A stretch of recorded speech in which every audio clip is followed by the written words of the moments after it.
স্বয়ং দারোগা বাবু যে, কি খবর? আপনাকে একবার আমার সাথে থানায় যেতে হবে। কেন, আমার অপরাধটা কি?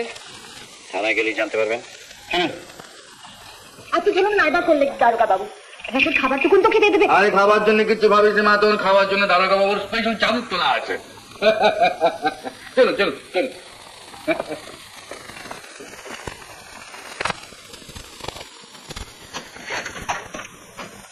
চাবুক মারবেন তো? রেডি।